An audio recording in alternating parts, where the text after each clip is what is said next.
ಇನ್ನೂ ಒಂದಷ್ಟು ಮಂದಿ ಈ ಅಪಘಾತದಿಂದ ಸಣ್ಣ ಪುಟ್ಟ ಗಾಯಗೊಂಡಿದ್ದಾರೆ. ಅವರು ಸೆಂಟ್ ಮಾಥಾಸ್ ಆಸ್ಪತ್ರೆಯಲ್ಲಿ ಚಿಕಿತ್ಸೆಯನ್ನ ಪಡೆಯೋದಕ್ಕೆ ಹೋಗಿದ್ದಾರೆ. ಅವರುಗಳನ್ನು ನಮ್ಮ ಪ್ರತಿನಿಧಿ ಸುನಿಲ್ ಮಾತನಾಡಿಸಿದ್ದಾರೆ, ನೋಡೋಣ.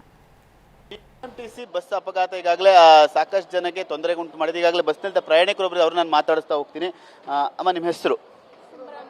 ಸಿಮ್ರಾನ್ ಬಾನು. ಈಗ ಬಸ್ ಆಕ್ಸಿಡೆಂಟ್ ಆದ ಬಸ್ಸಲ್ಲಿ ಇದ್ರೆ ನೀವು ಕೂಡ ಎಲ್ಲಿಂದ ಬರ್ತಾ ಇದ್ರಿ, ಎಲ್ಲಿ ಹೊರಟಿದ್ರಿ? ನಾವು ವೈಎನ್ ಹೊಸಕೋಟೆಯಿಂದ ಮೆಜೆಸ್ಟಿಕ್ ಬಂದು ಮೆಜೆಸ್ಟಿಕ್ಕಿಂದ BMTC ಬಸ್ಸಲ್ಲಿ ಬಂದಿದ್ದು. ಅಲ್ಲಿ ಬಸ್ ನಿಂತಿದ್ರೆ ಫುಲ್ ಫಾಸ್ಟಾಗಿ ಬಂದ್ಬಿಟ್ಟು ಹೊಡೆದ್ಬಿಟ್ಟಿದ್ದು, ಬ್ರೇಕ್ ಹೊಡೆದ್ಬಿಟ್ಟಿದ್ದು, ಎಲ್ಲರೂ ಮುಂದೆ ಬಿದ್ದುಬಿಟ್ಟಿದ್ದು. ಅಂದ್ರೆ ಈಗ ನೀವು ಬಿದ್ದಿದ್ದ ಬಸ್ಸೇ ಜೋರಾಗಿತ್ತ, ಸ್ಪೀಡಲ್ಲಿ ಇತ್ತ? ಫುಲ್ ಸ್ಪೀಡಲ್ಲಿ ಇತ್ತು. ಅದು ಫುಲ್ ಬ್ರೇಕ್ ಹೊಡೆದ್ಬಿಟ್ಟ.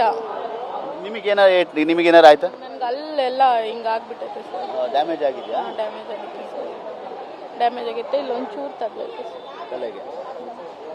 ಕಾರ್ಯಕ್ರಮಕ್ಕೆ ಹೊರಟಿದ್ರಾ, ಹೇಗೆ? ಎಂಗೇಜ್ಮೆಂಟ್ ಅಂತ ಬಂದಿದ್ದು. ನಾಳೆ ಎಂಗೇಜ್ಮೆಂಟ್ ಇತ್ತು, ಅದಕ್ಕೆ ಇವತ್ತು ಬಂದಿದ್ದು. ಬೆಳಿಗ್ಗೆ 3 ಗಂಟೆಗೆ ಎದ್ದೋಳಿ ಬಂದಿದ್ದು. ಎಷ್ಟು ಜನ ಬಂದಿದ್ರಿ ಬಸ್ಸಿಗೆ, ನಿಮ್ಮ ಫ್ಯಾಮಿಲಿ? ನಮ್ಮ ಹಸ್ಬೆಂಡು, ನಾನು, ನನ್ನ ತಮ್ಮ, ನಮ್ಮಮ್ಮ, ಅವರು, ನಮ್ಮ ಚಿಕ್ಕಪ್ಪ ಅವರ ಹಸ್ಬೆಂಡು, ನನ್ನ ಮಗಳು ಬಂದಿದ್ದು. ನನ್ನ ಮಗಳಿಗೆ ಮಾತ್ರ ಏನಾಗಿಲ್ಲ. ಅಂದ್ರೆ ಮುಂದೆ ಕೂತವರಿಗೆ ಡ್ಯಾಮೇಜ್ ಜಾಸ್ತಿ ಆಯ್ತಾ? ಮುಂದೆ ಕೂತವ್ರಿಗೆ? ನನ್ನ ತಮ್ಮ ಹಿಂದೆ ಕೂತಿದ್ದ, ಅವನಿಗೆ ಇಲ್ಲಿ ಏಟ್ ಆಗ್ಬಿಟ್ಟೈತೆ ಫುಲ್ಲು ಕಣ್ಣತ್ರ. ನಿಮಗೆ ಹಲ್ಲು ಡ್ಯಾಮೇಜ್ ಆಗಿದೆ. ಈಗ ಹಲ್ಲು ಡ್ಯಾಮೇಜ್ ಆಗಿದೆ. ಇದು ಬಸ್ನಲ್ಲಿದ್ದಂಥ ಪ್ರಯಾಣಿಕರ ಮತ್ತು ಇನ್ನೊಬ್ರು ಪ್ರಯಾಣಿಕರಿದೆ, ಅವರು ನಾನು ಮಾತಾಡ್ತೀನಿ. ಅವರಿಗೂ ಕೂಡ ಸಾಕಷ್ಟು ಏಟ್ಗಳು ಕೂಡ ಆಗಿದೆ. ತಲೆಗೆ ಏಟ್ ಬಿತ್ತ, ಏನಾಯ್ತಮ್ಮ?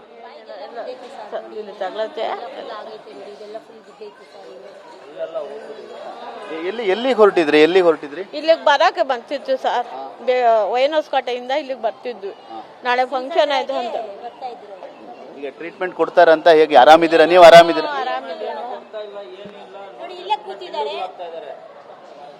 ಕಾರ್ಯಕ್ರಮಕ್ಕೆ ಹೊರಟಿದ್ರಿ, ಹೀಗಾಯ್ತು ಹಾಗಾದ್ರೆ? ಇವರೆಲ್ಲ ಇಲ್ಲೇ ಇರೋದು, ಬೆಂಗಳೂರಿನಾಗೆ. ಇಲ್ಲಿ ಇವ್ರ ಮನೆಗೆ ಬರ್ತಿದ್ವಿ. ನೋವೇನಾರಿದೆಯಾ? ತಲೆನೋವೇನಾರಿದೆಯಾ? ಇದಿಷ್ಟು ಪ್ರಯಾಣಿಕರ ಮಾತು. ಪುಟ್ಟ ಮಗು ಇದೆ ಬಸ್ಸಲ್ಲಿ. ನೀನು ಇದ್ದ? ಏನಾಯ್ತು ಬಸ್ಸಲ್ಲಿ? ಏನಾಯ್ತು? ಕಾಲಿಗೆಲ್ಲ ಏಟಾಯ್ತಾ? ಇದು ಬಸ್ನಲ್ಲಿದ್ದಂಥ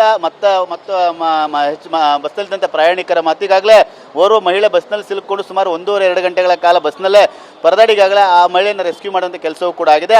ಅದರ ಜೊತೆಗೆ ಇದ್ದಂಥ ಮತ್ತೆ ಬೇರೆ ಪ್ರಯಾಣಿಕರು ಕೂಡ ಸಾಕಷ್ಟು ತೊಂದರೆ ಆಗಿದೆ. ಅವ್ರನ್ನೂ ಕೂಡ ಈಗಾಗಲೇ ಇಲ್ಲಿನ ಖಾಸಗಿ ಆಸ್ಪತ್ರೆಗೆ ದಾಖಲು ಕೂಡ ಮಾಡಿದ್ದಾರೆ.